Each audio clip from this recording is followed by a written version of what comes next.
Karanfille kelliye son. İnce cılı sağlıksız saçlara son. Pırıl pırıl sağlıklı gür saçlara kavuşabilirsiniz. Yapmanız gereken oldukça basit. Hadi izleyelim. Merhabalar. Evde kolaylıkla uygulayabileceğiniz saç dökülmelerinizi durduracak, saçınızın daha hızlı uzamasını sağlayacak, saç köklerinizi uyararak saçınızın daha gür, kuvvetli bir şekilde çıkmasını sağlayacak uygulaması ve yapımı çok basit bir tariften bahsedeceğim şimdi size. Gereken karanfil arkadaşlar, size gerekli olan. 6 kaşık karanfili bir kaba aktarıyorum şimdi.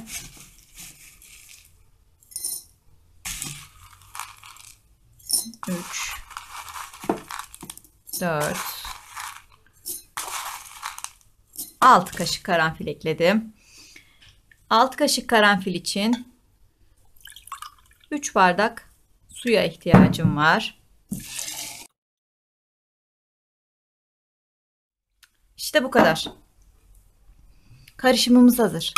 Kapağını kapattım ve 5 gün boyunca bunu demlenmeye bırakıyorum.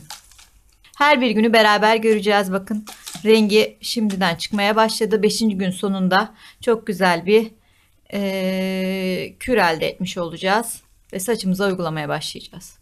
Haydi bakalım.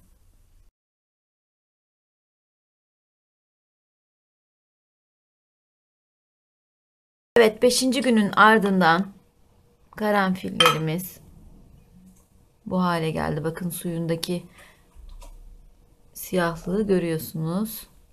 Şimdi yapmamız gereken karanfilleri artık içerisinden çıkartmak. Karanfil A, E, B6 vitaminleri, kalsiyum, potasyum, sodyum ve magnezyum, omega 3 ve omega 6 barındırmakta. Tüm bu güzel maddeler saçınızı eski sağlığına çevirecek, saç köklerini uyararak yeni saçlarınızın çıkmasını sağlayacak, dökülmeleri durduracak, kepeğe iyi gelecek. Aynı zamanda çok daha hızlı saçlarınız uzamış olacak. Şişemize aktaralım. Evet, artık uygulamaya geçebilirim. Karanfil suyunu saç diplerinize masaj yaparak uygulayın. Bu masajı kan dolaşımını hızlandırmak için yapıyoruz. Saç derinizi uyarıyor. Saç derisi tarafından çabucak emildiği için herhangi bir rahatsızlık oluşturmuyor. Gerçekten çok güzel kokuyor.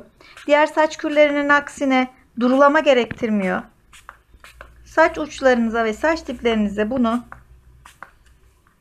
bir hafta boyunca her gün uyguluyorsunuz. Bir hafta boyunca. İlk bir hafta her gün. Sonraki haftalarda haftada bir kez yapmanız yeterli olacak.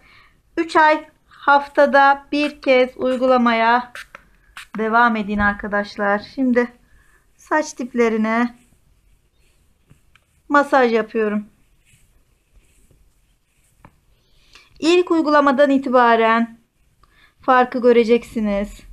Herhangi bir saçınızda ağırlık yapmayacak. Diğer maskeler ve kürler gibi ağırlık yapmıyor, hiç rahatsız etmiyor. Kuruduğunda da bu şekilde gününüze devam edebilirsiniz. Kepeklerle savaşırken saçınızın hızlı uzamadığını düşünüyorsanız, parlak görünmediğini, cılız, zayıf, ince telli saçlarınız olduğunu düşünüyorsanız ve artık dökülmeler başladıysa bu basit kürü uygulayın. Sorun yaşayan arkadaşlarınıza da paylaşmayı unutmayın. Hoşça kalın.